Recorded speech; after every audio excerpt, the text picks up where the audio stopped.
was here once, twice, three times. Oh, hi, and welcome to another episode of LP and Laundry.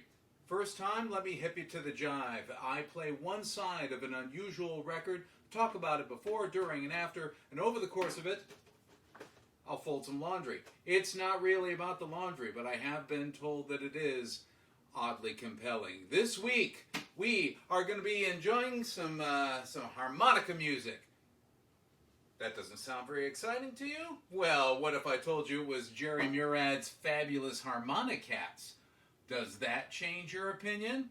Well, it should, because Jerry Murad's Harmonicats are fabulous. Yes, Jerry Murad's Harmonicats. We've played Jerry Murad's Harmonicats in the past. Basically, it's a three-man outfit. That's Jerry in the middle there. He plays a chromatic harmonica. That's Al there. He's on the rhythm harmonica. And that's Don. He's on the bass harmonica. This is not the album we'll be listening to, but I love that there's this beautiful key, and it kind of looks like they're three different kinds of Pez dispensers. This album is Sentimental Serenade with Jerry Murad's fabulous Harmonicats. I don't know if that's some sort of a rebranding that they were going through, or if copyright, trademark. I have no idea why it has to be Jerry Murad's Harmonicats. There may have been other Harmonicati.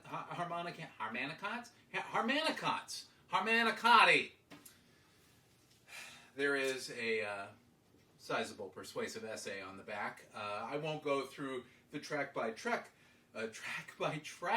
description, but let's see if I can mangle some of the general description of Jerry Murad's fabulous Harmonicats.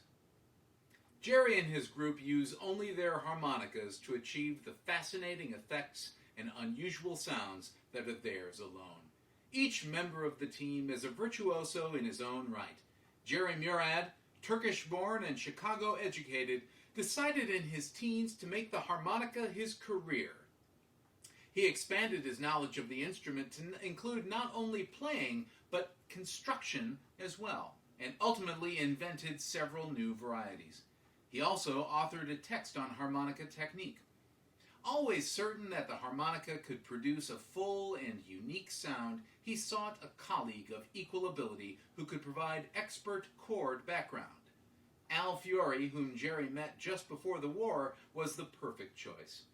His ideas coincided with Jerry's, and he played the 24-inch chord harmonica, equivalent to the piano or guitar in an orchestra. From the beginning of their association, Jerry and Al agreed they needed a bass harmonica to affect the rounded, orchestral sound they sought. After a long search, they found Don Less. Today, this Ohio-born virtuoso is considered by critics the world's finest bass harmonica player and a peerless jazz improviser. There will be no jazz improvisation from Don on this record, by the way. That's not said there. I'm just giving you fair warning. Jerry, Al, and Don joined Bora Minovich's Harmonica Rascals for 3 years. Bora Minovich. I assume they played the Catskills. Jerry, Al, and Don, for 3 years, learning the essentials of public performance.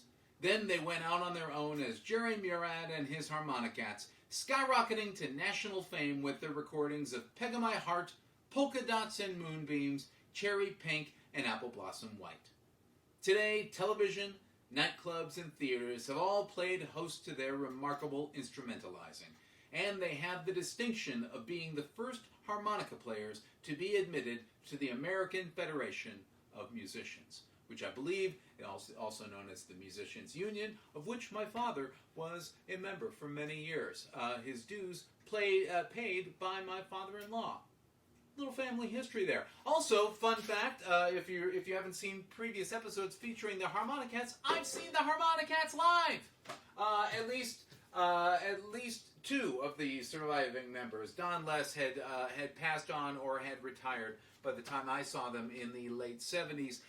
But my father sold garages, and so we went to the Home and Builder show every year, and they had entertainment every year. And one year, I believe it was at the Home and Builder Show, the Harmonicats were performing, and we bought their album, and I have the signed copy. It is ascribed inscribed to Donna in quotation marks. How about I start it, and you can see just what Donna saw in them, and what I saw in them as well.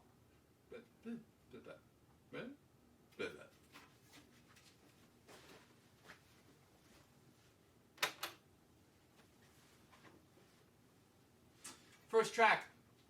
Oh, you know what? I'll let you see if you. I'll let you hear it. You'll probably recognize it.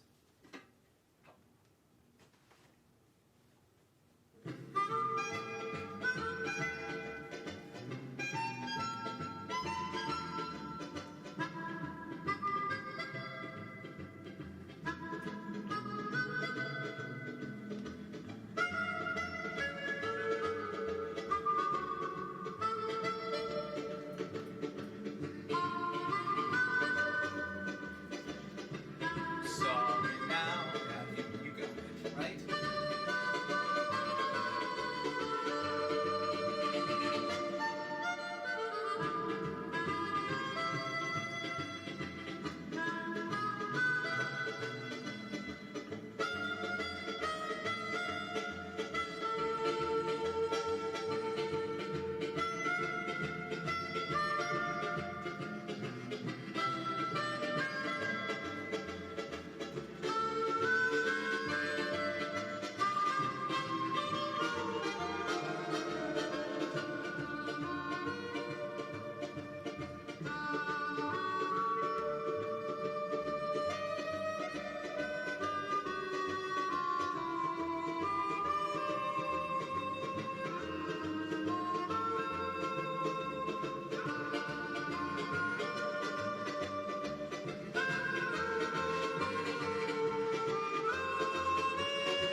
Next up is Moonlight Cocktail.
this is one that you might recognize.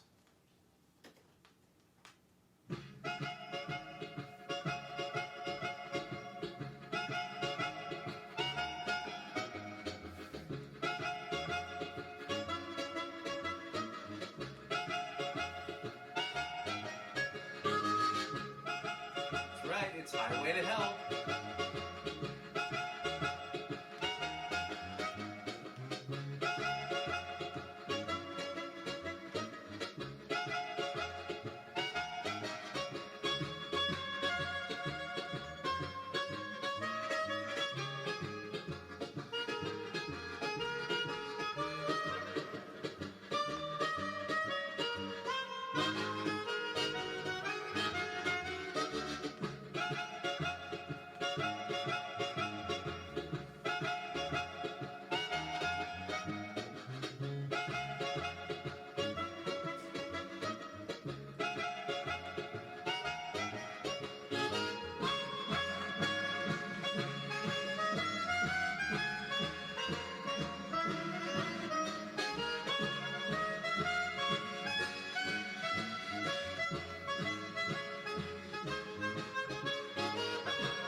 Thought he was going to fade out on you. Next up, Blue Champagne.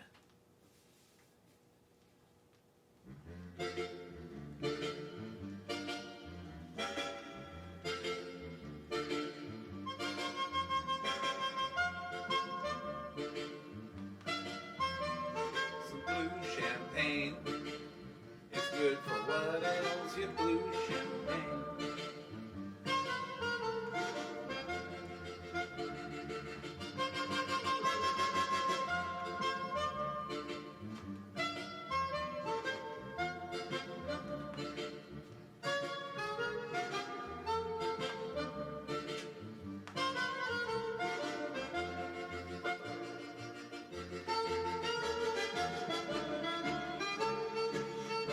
Say, you know, on paper you wouldn't think literally three guys alone on a stage was their performance. It was this, and it was incredibly entertaining. Like it was really cool, and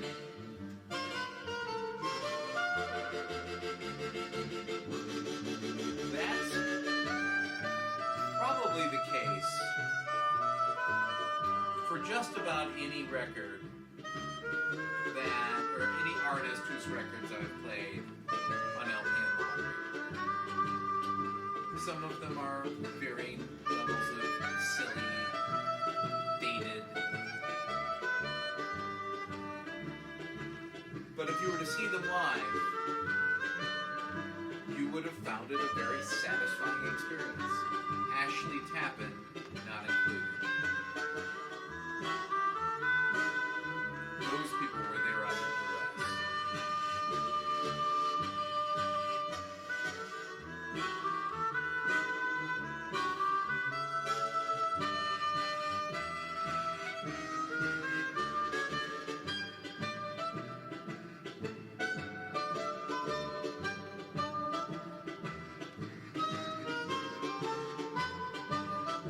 I was just a kid when we saw them, and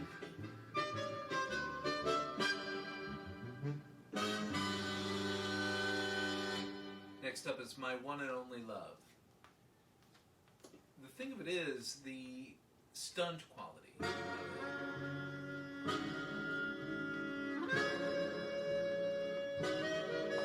It's probably the first song or two where that was really all that was interesting about it. It was like, oh wow, this is just three harmonicas. One of two really unusual ones and one normal one being played really well.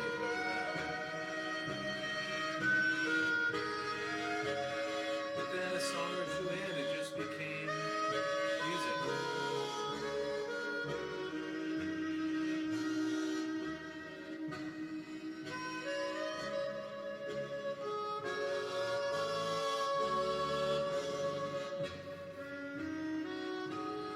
Not that it wasn't music. It was.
Last track, Ebb Tide. We heard Raleigh Hudson play that in the previous episode. This will not have all the nifty organ effects. A few little effects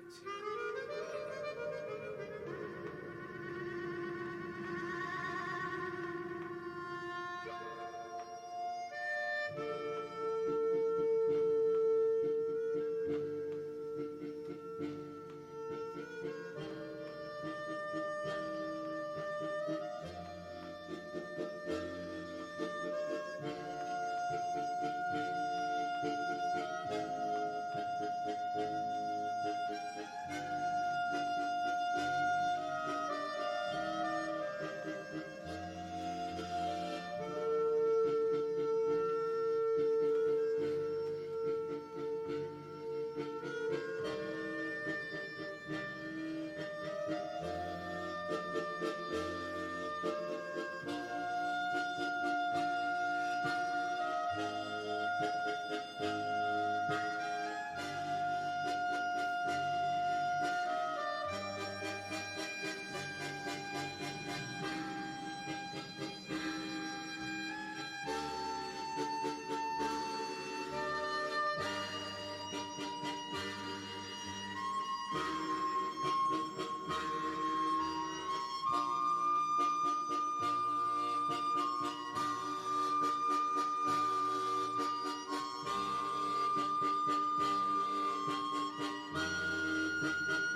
once again, don't have the little chirping birds and whatnot that you get with an organ rendition, but quite a serviceable version of Ebb Tide from Jerry and Al and Don. Hey, thanks as always for joining me. Oh, by the way, I forgot to even mention two things about the album cover.